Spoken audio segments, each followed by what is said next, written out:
Correction des exercices sur les pourcentages. Premier exercice, une augmentation de 5%, c'est-à-dire que l'on multiplie par 1 plus 5 sur 100, donc par 1,05. Si on part de x, on arrive à 1,05x.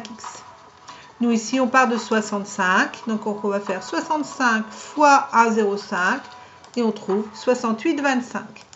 Le nouveau prix, c'est donc 68,25 €. Le B, une augmentation de 10%. Ça veut dire que l'on multiplie par 1 plus 10 sur 100, c'est-à-dire par 1,1. Si on part de x, on arrive à 1,1x. Cette fois-ci, le 88, c'est le prix après l'augmentation. Et on doit aller dans l'autre sens, donc on va faire 88 divisé par 1,1 et on trouve 80. L'ancien prix était donc de 80 €. Le 3, on a une augmentation. On sait que le prix de départ était de 45 € et qu'on arrive à 55,80 €. Pour trouver le coefficient d'augmentation, on divise le plus grand par le plus petit. On va donc diviser 55,80 par 45. On trouve 1,24. Donc on multiplie par 1,24. X devient 1,24x. Ce 1,24, on va traduire ça sous forme d'un pourcentage.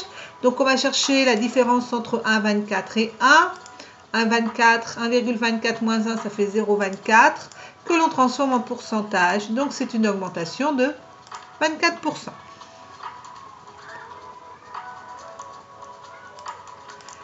Numéro 4, une diminution de 5%.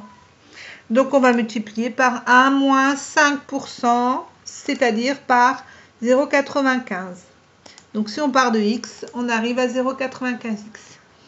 Nous, on part de 64, on multiplie par 0,95, on arrive à 60,80. Donc le nouveau prix de 60,80 €. Numéro 5. Une diminution de 10%, c'est-à-dire que l'on multiplie par 1 moins 10 sur 100, donc par 0,9. De x, on arrive à 0,9x. L'objet coûte 828 € après la réduction. Donc le 828, il est ici. On va donc aller dans ce sens-ci. Il faut diviser par 0,9 et donc on trouve un ancien prix de 920 €.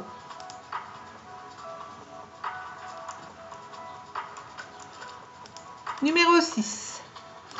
Une réduction. Un prix de 45 € qui devient 43,20 €. Donc, on va chercher le coefficient de réduction en divisant le plus petit par le plus grand. Donc, 43,20 par 45. On trouve 0,96. Donc ici, on multiplie par 0,96. Ce 0,96, on va le traduire en termes de pourcentage. Donc, on fait la différence par rapport à 1, ça fait 0,04. Qu'on transforme en pourcentage.